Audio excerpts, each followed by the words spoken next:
अगली सुबह सभी लोग फार्म हाउस के लिए निकल जाते हैं। 2 घंटे ट्रैवल करने के बाद फार्म हाउस पहुंचते हैं। अरे वहाँ क्यों खड़ी है, अंदर आ जाओ। अरे इतना बड़ा फार्म हाउस देखकर सदमा लग गया होगा, इसीलिए खड़े खड़े बेहोश हो गई है खुली आंखों में। वही तो, इसके घर वालों के पास तो नहीं होगा ना फार्म हाउस, इसीलिए। अरे इसके घर वालों के पास तो ढंग का घर भी नहीं होगा, तो फार्म हाउस कहाँ से आएगी। क्या है तुम दोनों को, जब देखो तब बेचारी के पीछे पड़ जाते हो। जा बहू अंदर चल। फिर सभी लोग अंदर आ जाते हैं। इतना बड़ा फार्म हाउस? हाँ बहू, ये बहुत बड़ा है और बालकनी से देखेगी ना तो तुझे पहाड़ भी दिखाई देंगे। चल अभी तू जाकर आराम कर, शाम को मुंह दिखाई है। ठीक है माँ जी। अनुष्का अपने कमरे में चली जाती है और बालकनी के पास खड़ी होकर देखने लगती है। वाह कितना बड़ा फार्म हाउस है, यहाँ से तो पहाड़ मैदान देखने को मिलता है और साथ ही इतना ताजा हवा, मजा ही आ गया। इसी तरह कुछ देर गुजरता है और अनुष्का के कमरे में निकिता, कल्पना और करिश्मा आती हैं। ये लो, इसे शाम को पहनकर तैयार हो जाना। अनुष्का गहने और कपड़े देखती है। इतने सारे गहने, ये सब असली हैं? हाँ तो मेरी माँ ने दिए हैं, असली ही हैं। अरे वो इसने कभी एक साथ इतने सारे सोने के गहने देखे नहीं होंगे ना, इसीलिए पूछ रही है कि कहीं नकली तो नहीं।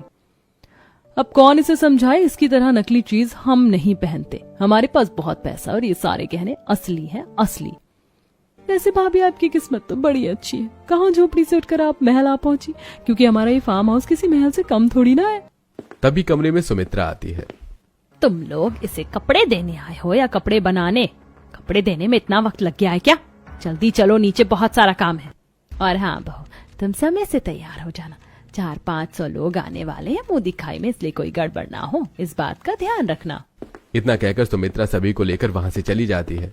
हे भगवान, 400-500 लोग, मुझे तो घबराहट हो रही है। अगर मुझसे कोई गड़बड़ हो गई तो मैं क्या करूंगी? इतना बड़ा फार्म हाउस है, ऊपर से इतने सारे लोग, मुझे तो कुछ समझ ही नहीं आ रहा। क्या हुआ अनुष्का, इस तरह चुपचाप परेशान क्यों बैठी हो? मुझे कुछ समझ नहीं आ रहा, बहुत घबराहट हो रही है। हमारी शादी में भी 400-500 लोग नहीं आए थे और मुंह दिखाई में इतने सारे लोग, सबका अटेंशन मेरे ऊपर ही रहेगा। अगर मुझसे कोई गड़बड़ हो गई तो? अरे तुम चिंता मत करो, मैं हूं ना, और फिर मन भी तो है। चलो जल्दी तैयार हो जाओ, वरना सच में गड़बड़ हो जाएगी। क्या? अरे डरो मत, तैयार होकर नीचे चलो जल्दी। फिर अनुष्का तैयार होती है और शाम होते ही मुंह दिखाई की रस्म शुरू होती है। एक बात तो है सुमित्रा, तीनों बहुएं बड़ी ही सुंदर लाई है। बहू सुंदर है तो क्या हुआ, बहू गरीब भी तो है। अब जब बेटा ऐसी करतूत करेगा तो गांव की गरीब लड़की ही लानी पड़ेगी। गरीब है तो क्या हुआ, संस्कारी है, सुंदर है, और क्या चाहिए। बाकी गरीब और अमीर रिश्तेदारी में थोड़ी ना देखा जाता है। इसी तरह कुछ लोग अनुष्का की तारीफ करते और कुछ कमियां ढूंढते। इसी तरह रस्म खत्म होती है और सभी मेहमान अपने घर चले जाते हैं। चलो अब कल सुबह सब लोग तैयार रहना, वापस घर भी जाना है। ऑफिस में बहुत काम है, यहाँ रुकने का तो बिल्कुल समय नहीं है। ठीक है, सब लोग सुबह ही निकल जाएंगे घर के लिए।